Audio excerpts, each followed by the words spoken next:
The Adventure of the Second Stain. I had intended, The Adventure of the Abbey Grange, to be the last of those exploits of my friend, Mr. Sherlock Holmes, which I should ever communicate to the public. This resolution of mine was not due to any lack of material, since I have notes of many hundreds of cases to which I have never alluded, nor was it caused by any waning interest on the part of my readers in the singular personality and unique methods of this remarkable man. The real reason lay in the reluctance which Mr. Holmes has shown to the continued publication of his experiences. So long as he was in actual professional practice, the records of his successes were of some practical value to him, but since he has definitely retired from London and betaken himself to study and be farming on the Sussex Downs, notoriety has become hateful to him, and he has peremptorily requested that his wishes in this matter should be strictly observed. It was only upon my representing to him that I had given a promise that The Adventure of the Second Stain should be published when the times were ripe, and pointing out to him that it is only appropriate that this long series of episodes should culminate in the most important international case which he has ever been called upon to handle, that I at last succeeded in obtaining his consent that a carefully guarded account of the incident should at last be laid before the public. If in telling the story I seem to be somewhat vague in certain details, the public will readily understand that there is an excellent reason for my reticence. It was, then, in a year, and even in a decade, that shall be nameless, that upon one Tuesday morning in autumn we found two visitors of European fame within the walls of our humble room in Baker Street. The one, austere, high-nosed, eagle-eyed, and dominant, was none other than the illustrious Lord Bellinger, twice Premier of Britain.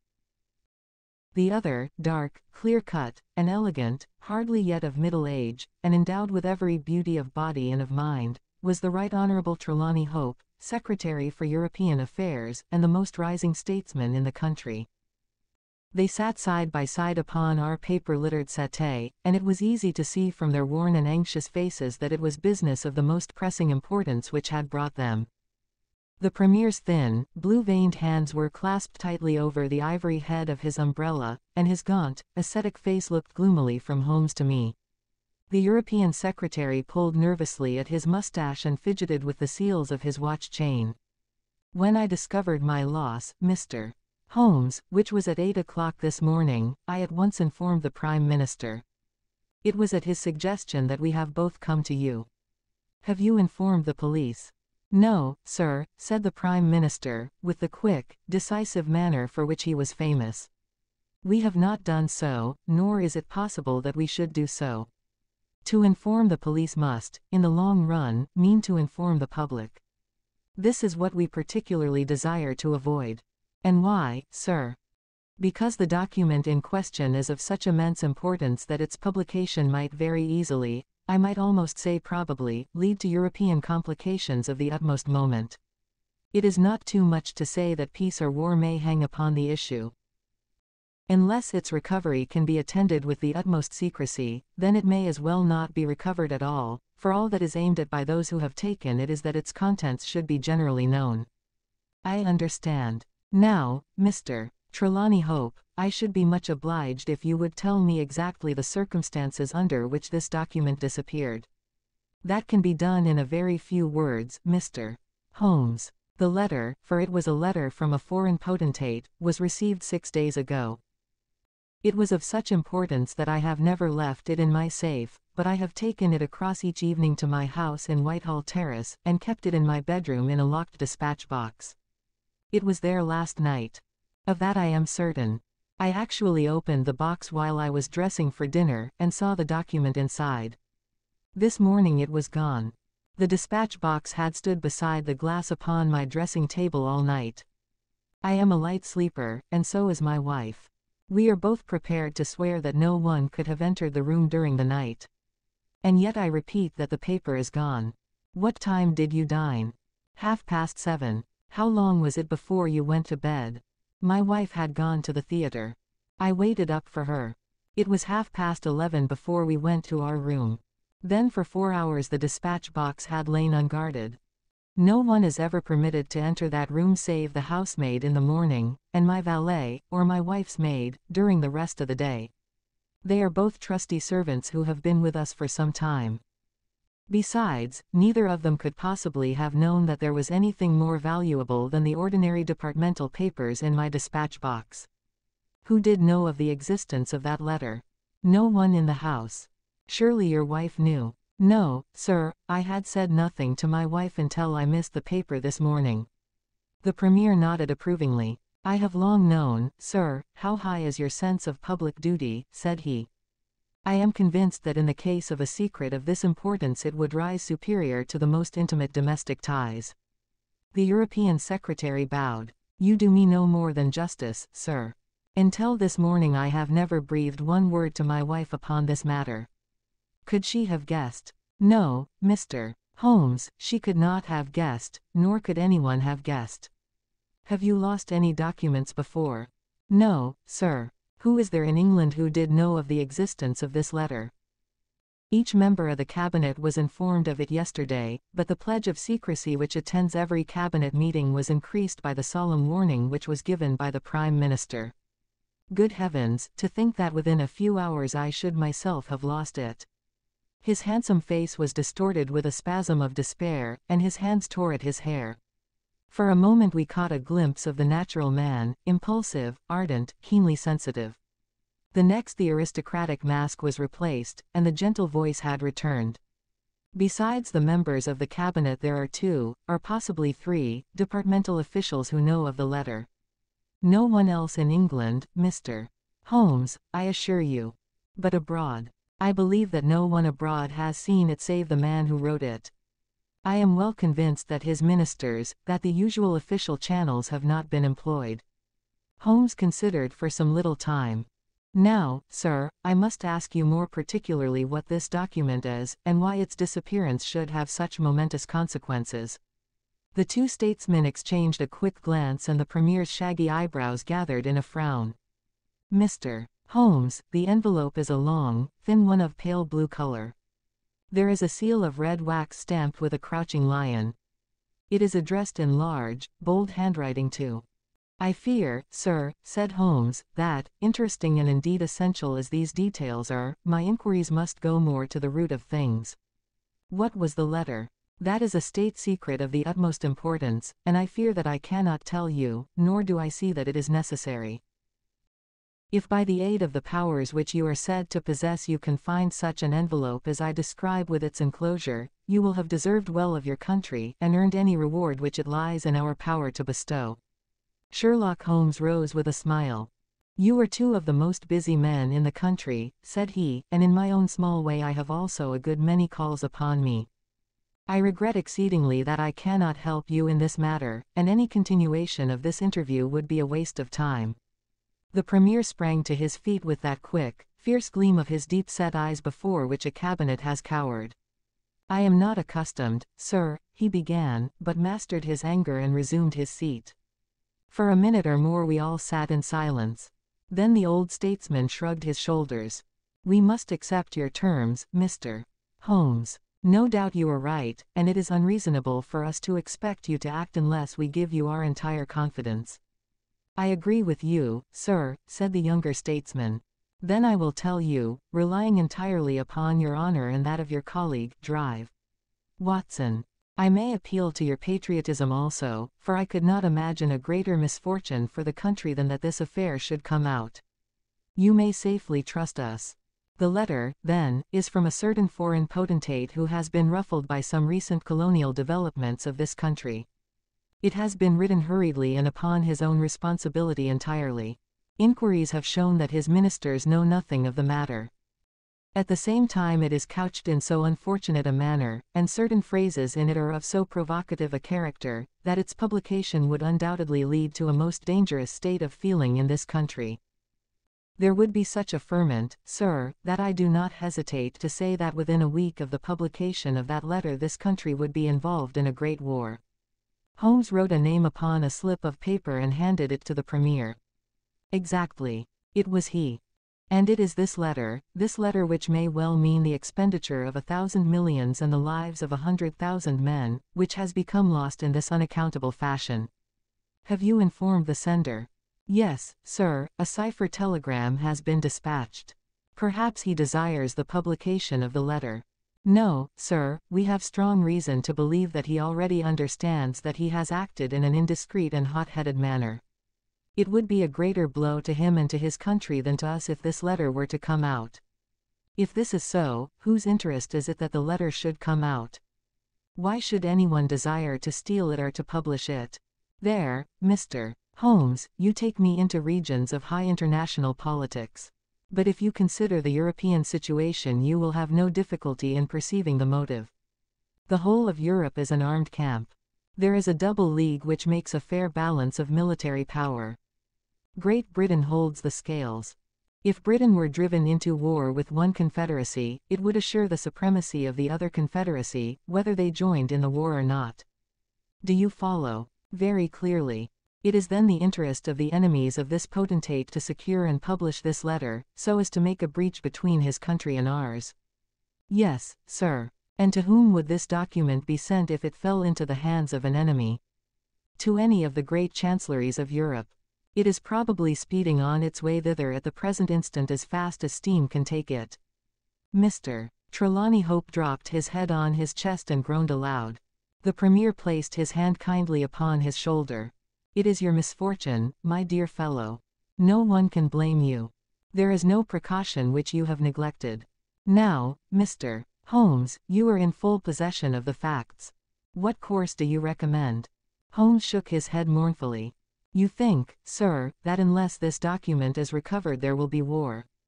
I think it is very probable. Then, sir, prepare for war. That is a hard saying, Mr. Holmes. Consider the facts, sir. It is inconceivable that it was taken after 11:30 at night, since I understand that Mr.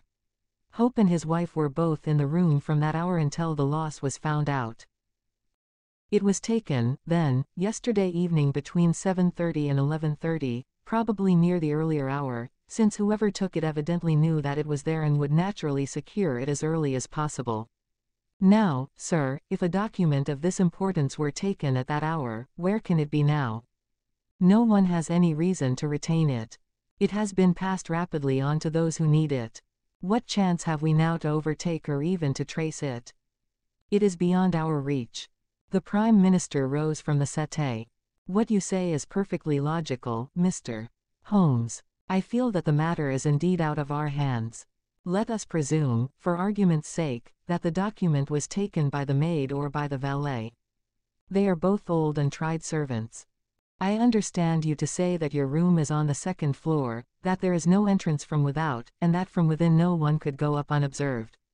It must, then, be somebody in the house who has taken it. To whom would the thief take it? To one of several international spies and secret agents, whose names are tolerably familiar to me. There are 3 who may be said to be the heads of their profession. I will begin my research by going round and finding if each of them is at his post.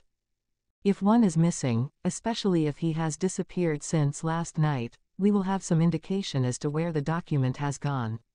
Why should he be missing? Ask the European Secretary. He would take the letter to an embassy in London, as likely as not. I fancy not. These agents work independently, and their relations with the embassies are often strained. The Prime Minister nodded his acquiescence.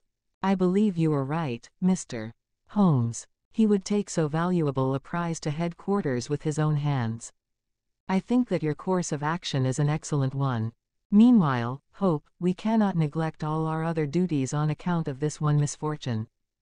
Should there be any fresh developments during the day we shall communicate with you, and you will no doubt let us know the results of your own inquiries.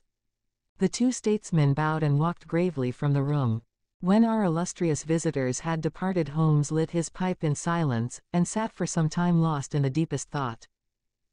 I had opened the morning paper and was immersed in a sensational crime which had occurred in London the night before, when my friend gave an exclamation, sprang to his feet, and laid his pipe down upon the mantelpiece.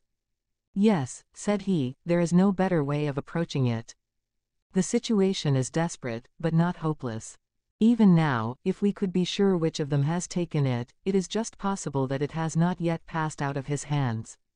After all, it is a question of money with these fellows, and I have the British Treasury behind me. If it's on the market I'll buy it, if it means another penny on the income tax. It is conceivable that the fellow might hold it back to see what bids come from this side before he tries his luck on the other. There are only those three capable of playing so bold a game. There are Oberstein, Le Rothier, and Eduardo Lucas. I will see each of them. I glanced at my morning paper. Is that Eduardo Lucas of Godolphin Street? Yes. You will not see him. Why not? He was murdered in his house last night.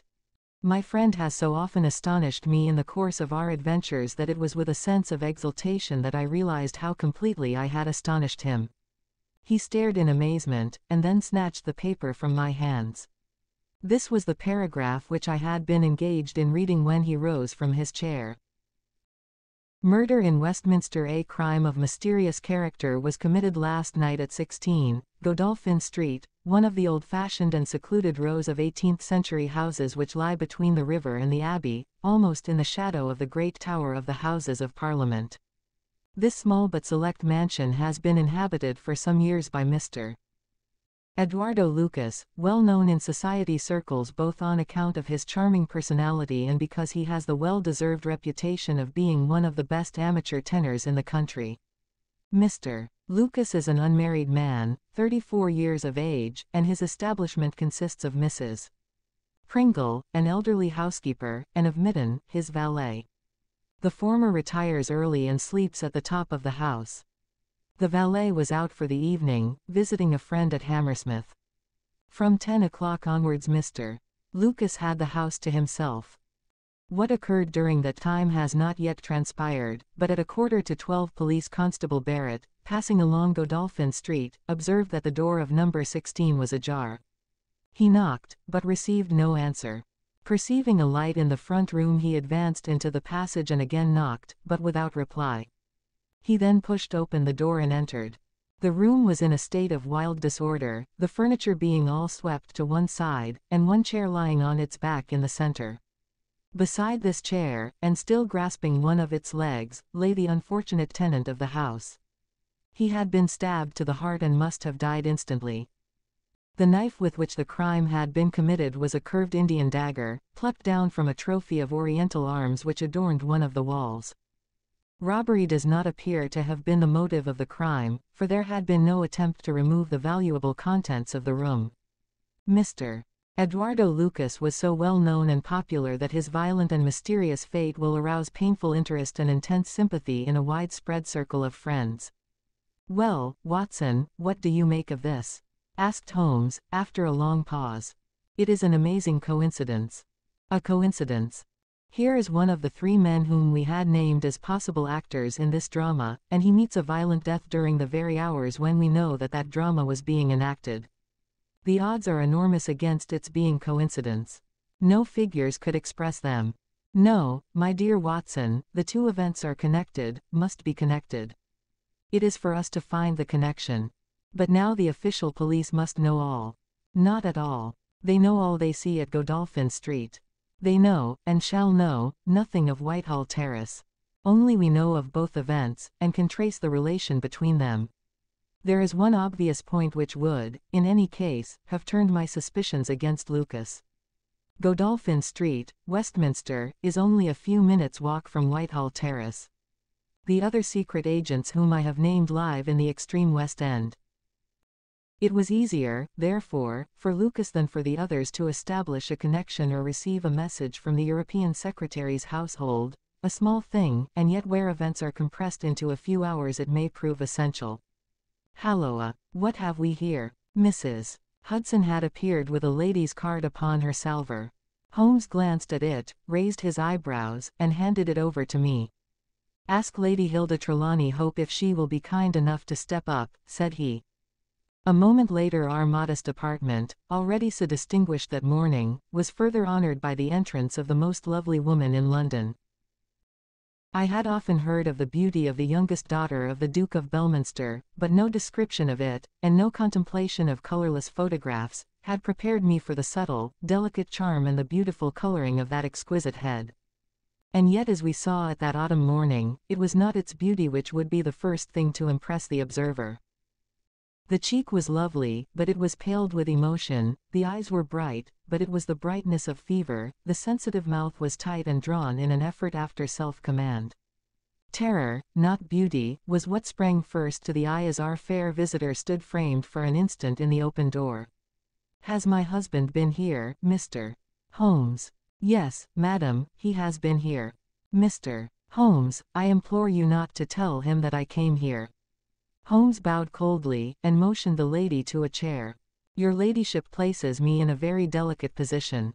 I beg that you will sit down and tell me what you desire, but I fear that I cannot make any unconditional promise." She swept across the room and seated herself with her back to the window. It was a queenly presence, tall, graceful, and intensely womanly. "Mr. Holmes," she said, and her white-gloved hands clasped and unclasped as she spoke, "I will speak frankly to you in the hope that it may induce you to speak frankly in return. There is complete confidence between my husband and me on all matters save one. That one is politics. On this his lips are sealed. He tells me nothing. Now, I am aware that there was a most deplorable occurrence in our house last night. I know that a paper has disappeared. But because the matter is political, my husband refuses to take me into his complete confidence. Now it is essential, I say, that I should thoroughly understand it. You are the only other person, save only these politicians, who knows the true facts. I beg you, then, Mr. Holmes, to tell me exactly what has happened and what it will lead to. Tell me all, Mr. Holmes. Let no regard for your client's interests keep you silent, for I assure you that his interests, if he would only see it, would be best served by taking me into his complete confidence. What was this paper which was stolen? Madam, what you ask me is really impossible." She groaned and sank her face in her hands. "You must see that this is so, madam. If your husband thinks fit to keep you in the dark over this matter, is it for me, who has only learned the true facts under the pledge of professional secrecy, to tell what he has withheld? It is not fair to ask it. It is him whom you must ask. I have asked him. I come to you as a last resource. But without your telling me anything definite, Mr. Holmes, you may do a great service if you would enlighten me on one point." "What is it, madam? Is my husband's political career likely to suffer through this incident?" "Well, madam, unless it is set right it may certainly have a very unfortunate effect." "Ah." She drew in her breath sharply as one whose doubts are resolved. "One more question, Mr. Holmes. From an expression which my husband dropped in the first shock of this disaster I understood that terrible public consequences might arise from the loss of this document. If he said so, I certainly cannot deny it. Of what nature are they?" "Nay, madam, there again you ask me more than I can possibly answer." "Then I will take up no more of your time. I cannot blame you, Mr. Holmes, for having refused to speak more freely, and you on your side will not, I am sure, think the worse of me because I desire, even against his will, to share my husband's anxieties. Once more I beg that you will say nothing of my visit." She looked back at us from the door, and I had a last impression of that beautiful haunted face, the startled eyes, and the drawn mouth. Then she was gone. "Now, Watson, the fair sex is your department," said Holmes, with a smile, when the dwindling frou-frou of skirts had ended in the slam of the front door. What was the fair lady's game? What did she really want? Surely her own statement is clear and her anxiety very natural. Think of her appearance, Watson, her manner, her suppressed excitement, her restlessness, her tenacity in asking questions. Remember that she comes of a caste who do not lightly show emotion. She was certainly much moved. Remember also the curious earnestness with which she assured us that it was best for her husband that she should know all. What did she mean by that? And you must have observed, Watson, how she maneuvered to have the light at her back. She did not wish us to read her expression. Yes, she chose the one chair in the room. And yet the motives of women are so inscrutable. You remember the woman at Margate whom I suspected for the same reason. No powder on her nose, that proved to be the correct solution. How can you build on such a quicksand? Their most trivial action may mean volumes, or their most extraordinary conduct may depend upon a hairpin or a curling tongs. Good morning, Watson. You are off. Yes, I will while away the morning at Godolphin Street with our friends of the regular establishment. With Eduardo Lucas lies the solution of our problem, though I must admit that I have not an inkling as to what form it may take. It is a capital mistake to theorize in advance of the facts. Do you stay on guard, my good Watson, and receive any fresh visitors. I'll join you at lunch if I am able. All that day and the next Holmes was in a mood which his friends would call taciturn, and others morose. He ran out and ran in, smoked incessantly, played snatches on his violin, sank into reveries, devoured sandwiches at irregular hours, and hardly answered the casual questions which I put to him. It was evident to me that things were not going well with him or his quest. He would say nothing of the case, and it was from the papers that I learned the particulars of the inquest, and the arrest with the subsequent release of John Midden, the valet of the deceased. The coroner's jury brought in the obvious, willful murder, but the parties remained as unknown as ever. No motive was suggested. The room was full of articles of value, but none had been taken. The dead man's papers had not been tampered with. They were carefully examined, and showed that he was a keen student of international politics, an indefatigable gossip, a remarkable linguist, and an untiring letter writer. He had been on intimate terms with the leading politicians of several countries. But nothing sensational was discovered among the documents which filled his drawers. As to his relations with women, they appeared to have been promiscuous but superficial. He had many acquaintances among them, but few friends, and no one whom he loved. His habits were regular, his conduct inoffensive. His death was an absolute mystery, and likely to remain so. As to the arrest of John Midden, the valet, it was a counsel of despair as an alternative to absolute inaction. But no case could be sustained against him. He had visited friends in Hammersmith that night. The alibi was complete. It is true that he started home at an hour which should have brought him to Westminster before the time when the crime was discovered, but his own explanation that he had walked part of the way seemed probable enough in view of the fineness of the night. He had actually arrived at 12 o'clock, and appeared to be overwhelmed by the unexpected tragedy. He had always been on good terms with his master.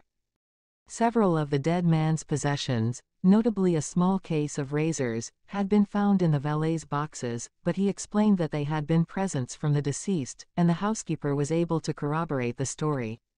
Midden had been in Lucas's employment for 3 years.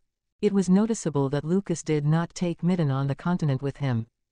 Sometimes he visited Paris for 3 months on end, but Midden was left in charge of the Godolphin Street house. As to the housekeeper, she had heard nothing on the night of the crime.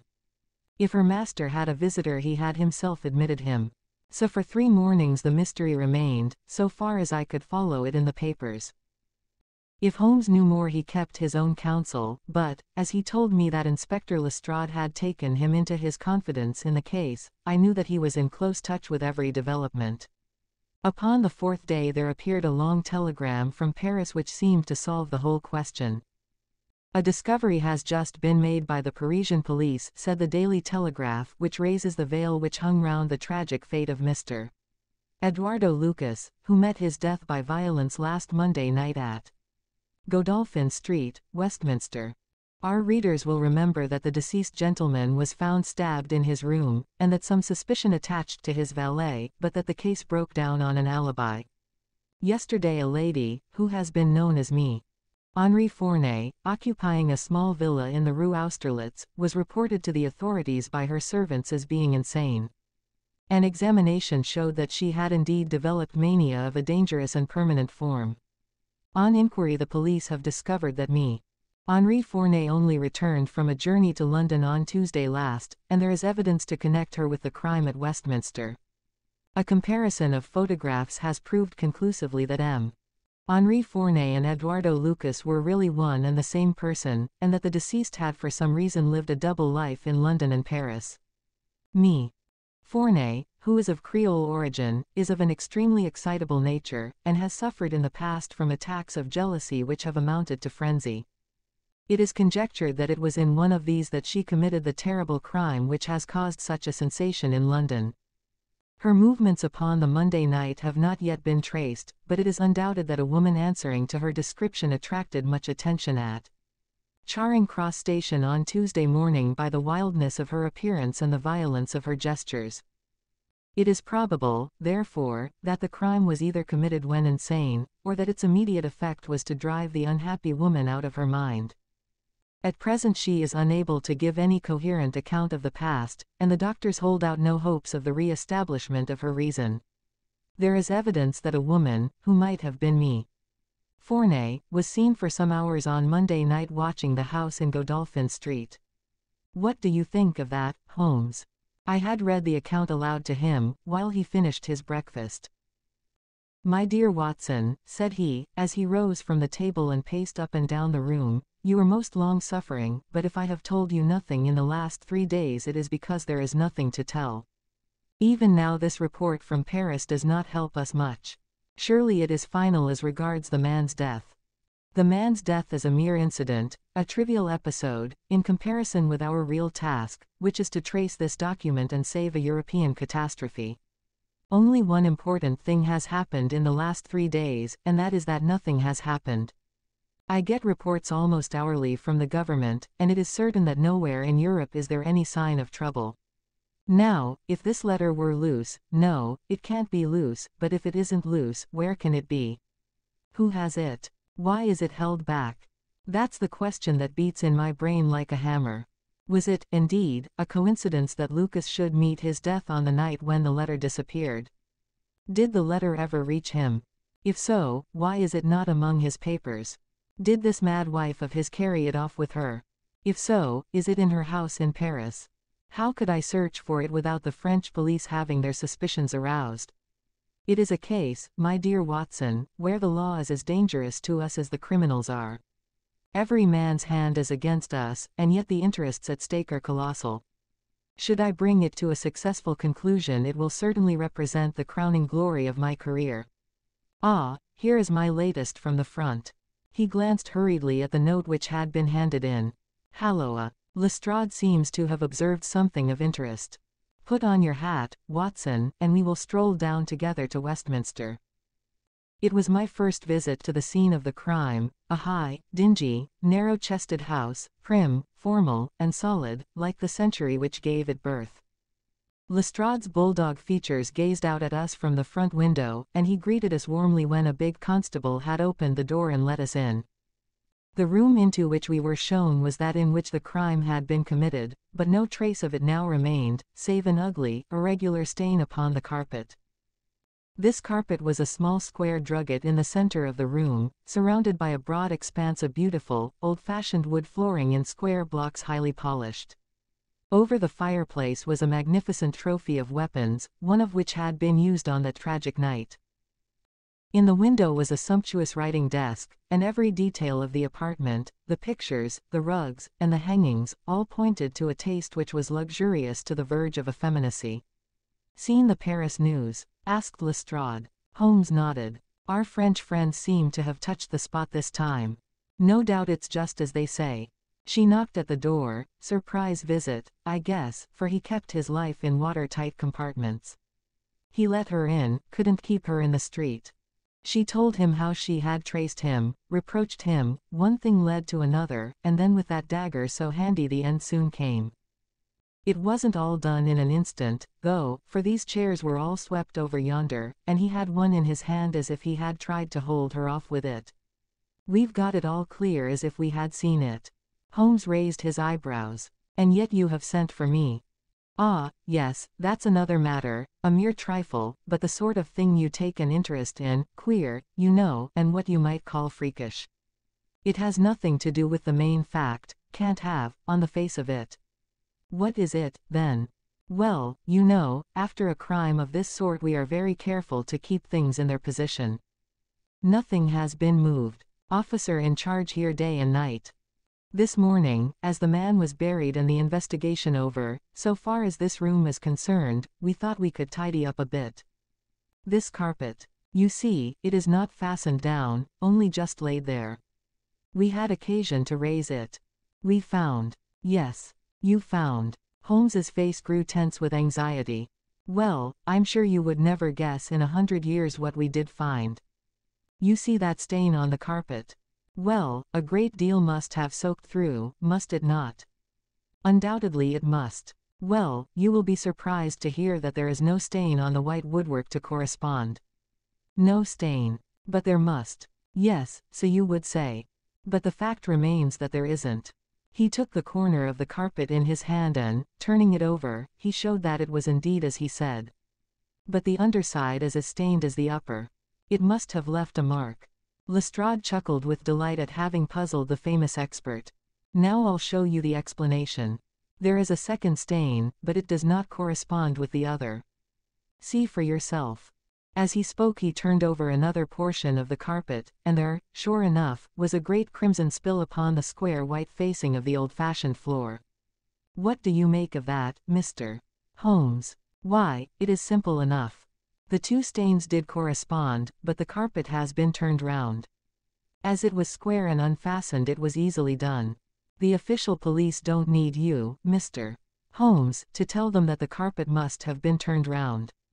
That's clear enough, for the stains lie above each other, if you lay it over this way. But what I want to know is, who shifted the carpet, and why? I could see from Holmes's rigid face that he was vibrating with inward excitement. Look here, Lestrade, said he, has that constable in the passage been in charge of the place all the time? Yes, he has. Well, take my advice. Examine him carefully. Don't do it before us.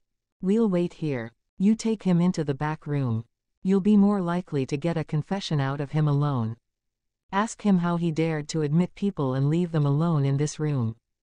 Don't ask him if he has done it. Take it for granted. Tell him you know someone has been here. Press him. Tell him that a full confession is his only chance of forgiveness.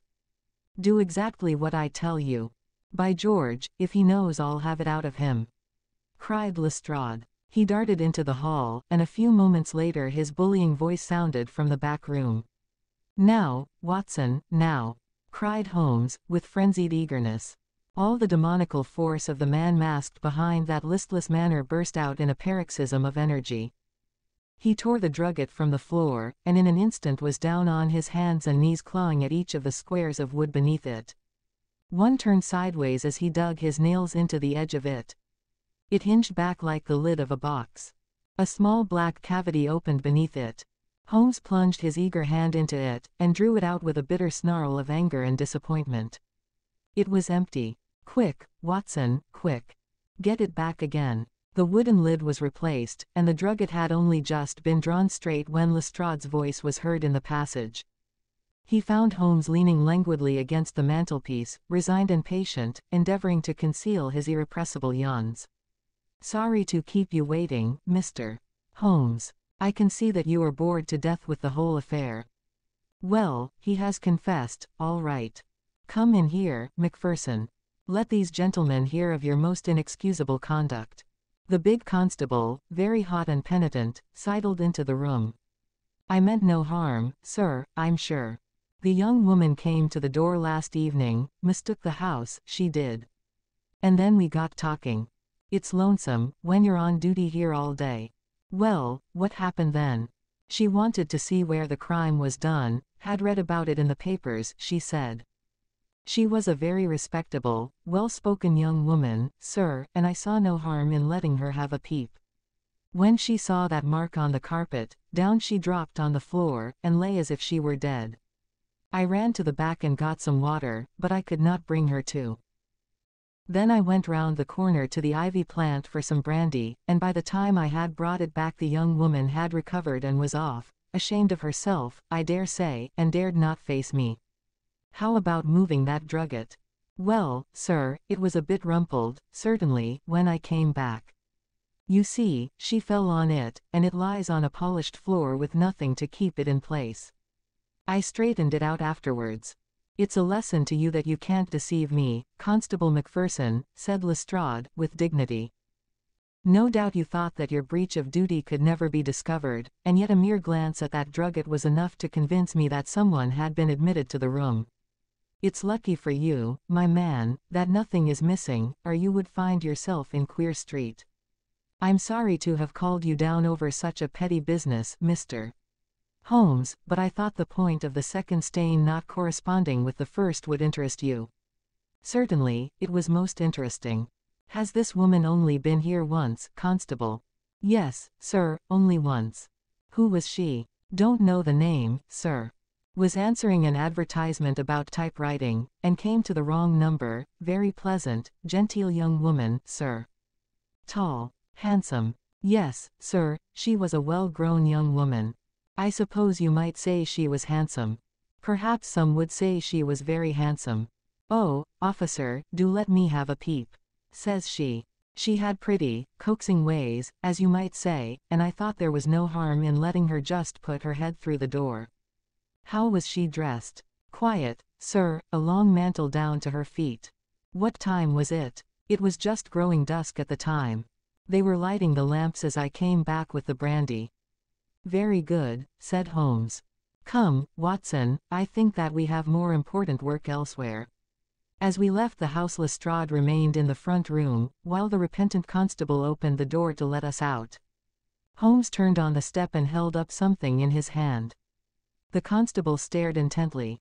Good Lord, sir, he cried, with amazement on his face. Holmes put his finger on his lips, replaced his hand in his breast pocket, and burst out laughing as we turned down the street. Excellent, said he. Come, friend Watson, the curtain rings up for the last act. You will be relieved to hear that there will be no war, that the Right Honourable Trelawney Hope will suffer no setback in his brilliant career, that the indiscreet sovereign will receive no punishment for his indiscretion, that the Prime Minister will have no European complication to deal with, and that with a little tact and management upon our part nobody will be a penny the worse for what might have been a very ugly incident. My mind filled with admiration for this extraordinary man. You have solved it, I cried. Hardly that, Watson. There are some points which are as dark as ever. But we have so much that it will be our own fault if we cannot get the rest. We will go straight to Whitehall Terrace and bring the matter to a head. When we arrived at the residence of the European Secretary, it was for Lady Hilda Trelawney Hope that Sherlock Holmes inquired. We were shown into the morning room. Mr. Holmes, said the lady, and her face was pink with her indignation, this is surely most unfair and ungenerous upon your part. I desired, as I have explained, to keep my visit to you a secret, lest my husband should think that I was intruding into his affairs.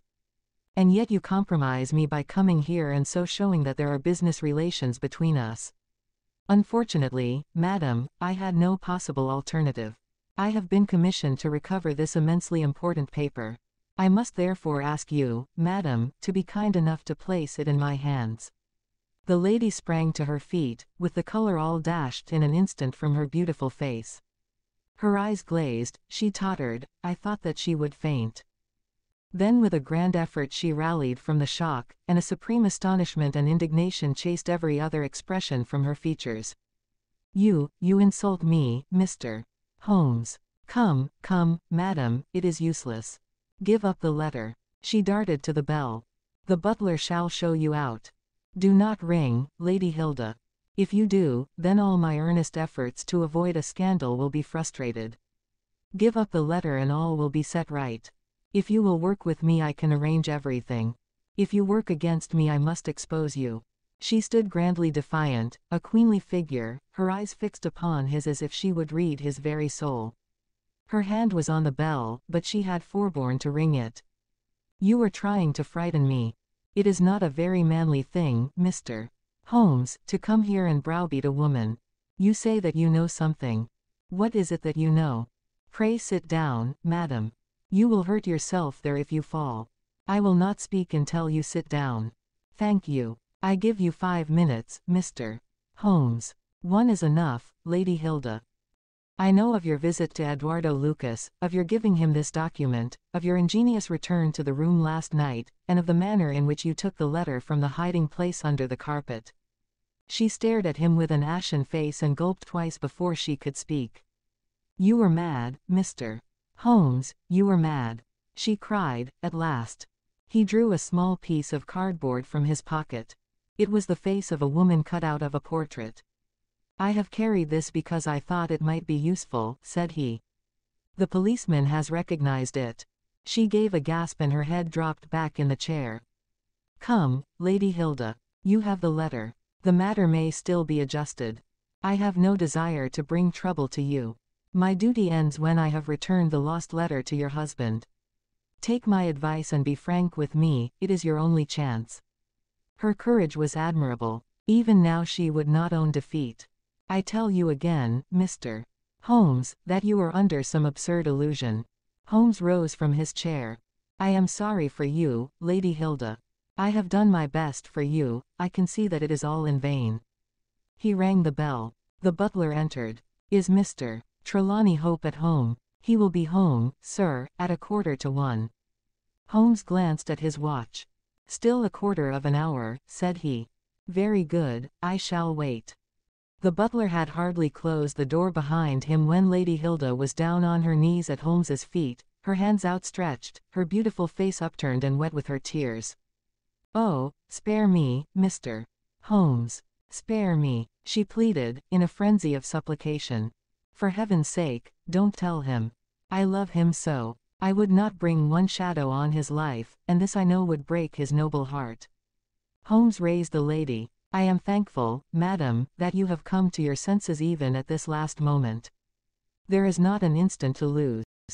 Where is the letter? She darted across to a writing desk, unlocked it, and drew out a long blue envelope. Here it is, Mr. Holmes. Would to heaven I had never seen it. How can we return it? Holmes muttered. Quick, quick, we must think of some way. Where is the dispatch box? Still in his bedroom. What a stroke of luck. Quick, madam, bring it here. A moment later she had appeared with a red flat box in her hand. How did you open it before? You have a duplicate key. Yes, of course you have. Open it. From out of her bosom Lady Hilda had drawn a small key. The box flew open. It was stuffed with papers. Holmes thrust the blue envelope deep down into the heart of them, between the leaves of some other document. The box was shut, locked, and returned to the bedroom. Now we are ready for him, said Holmes, we have still 10 minutes. I am going far to screen you, Lady Hilda. In return you will spend the time in telling me frankly the real meaning of this extraordinary affair. Mr. Holmes, I will tell you everything, cried the lady. Oh, Mr. Holmes, I would cut off my right hand before I gave him a moment of sorrow. There is no woman in all London who loves her husband as I do, and yet if he knew how I have acted, how I have been compelled to act, he would never forgive me. For his own honor stands so high that he could not forget or pardon a lapse in another. Help me, Mr. Holmes. My happiness, his happiness, our very lives are at stake. Quick, madam, the time grows short. It was a letter of mine, Mr. Holmes, an indiscreet letter written before my marriage, a foolish letter, a letter of an impulsive, loving girl. I meant no harm, and yet he would have thought it criminal. Had he read that letter his confidence would have been forever destroyed. It is years since I wrote it. I had thought that the whole matter was forgotten. Then at last I heard from this man, Lucas, that it had passed into his hands, and that he would lay it before my husband. I implored his mercy. He said that he would return my letter if I would bring him a certain document which he described in my husband's dispatch box. He had some spy in the office who had told him of its existence. He assured me that no harm could come to my husband. Put yourself in my position, Mr. Holmes. What was I to do? Take your husband into your confidence. I could not, Mr. Holmes, I could not.